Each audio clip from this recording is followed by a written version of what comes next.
And if they lose tonight, Week 5 home game against the Titans, they will be at least a 7-point underdog in that game. And then it's to London, to Tottenham Hotspur Stadium, Week 6, early morning game, Eastern time against the Dolphins, and bye week after that. So not a promising start. They could be at a 21-game losing streak when they get their break, and maybe they need a break. I don't know. They could still win tonight. They could go to Cincinnati and win. Definitely. I'm not ruling it out. No way. Urban Meyer back in Ohio. Urban Meyer going against Joe Burrow, a guy that Urban Meyer recruited to Ohio State before he transferred to LSU. Joe Burrow probably, even though he will say all the right things, this is a lower-level version of Belichick versus Brady, right? This is a low-key reunion game where the quarterback may have some strong feelings about a coach that didn't want him because he went in another direction, specifically toward Dwayne Haskins.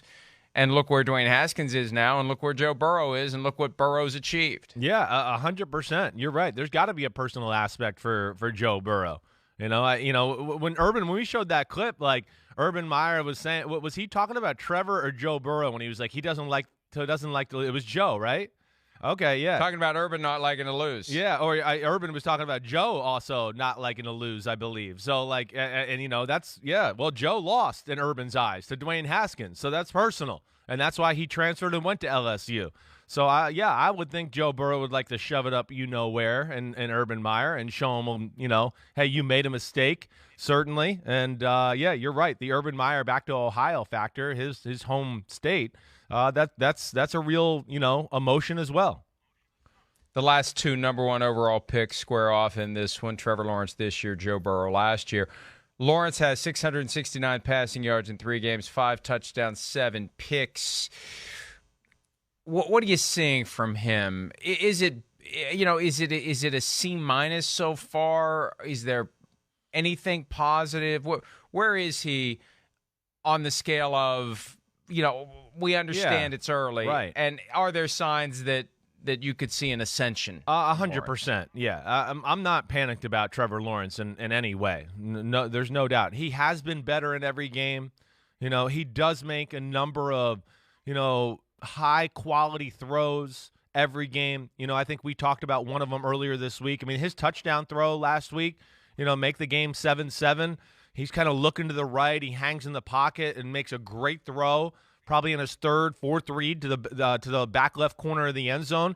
Yeah, that was special. He is. I mean, from that standpoint, it's again the look, Mike, right? Let's not get too caught up in wins and losses and everything like that. It's a team sport. The team is not there yet. And he shows plenty of positive signs as far as being able to read the field, high quality thrower, and then he's athletic as hell. He really is. But he's a rookie, and he's certainly made a handful of mistakes or hung in the pocket a little too long in every game. But I think it's, whittling away a little by little as we go forward. Yeah, it's a big moment. He got an interception on this last week, Mike. Here you go, 7-0. They drive down. That's not on him. Right. And that's not on him. Exactly. Now, look, is the ball perfect? Not quite, but it's still close something enough. that should have been caught. Yes. Yeah, it's close enough that it should have been caught. Hit him in the hands, kind of let it bounce off a little bit. The interception here, that's just well, yeah. That's hey, we got to run the play. All right, they flip it back to me. I got to get rid of it, and it's almost like he didn't even look to see if there was a guy breaking on the football. It's just like, oh, this is how the play works. I got to get rid of the ball. Let me get rid of the ball. Oh crap! Here comes the defender. Well, no doubt. All week it was like, hey, if that guy's not, here's your check down. It was a flea flicker. Courtney or Kristen, could we show that play one more time? Because this is what happens with a bad team too. This is a touchdown. He's got DJ Shark running up the middle of the field. It's a touchdown. But bad teams, it's one mistake goes into another, which goes into another. And on that play, if we could ever throw it back up there one more time, you'll see the left guard.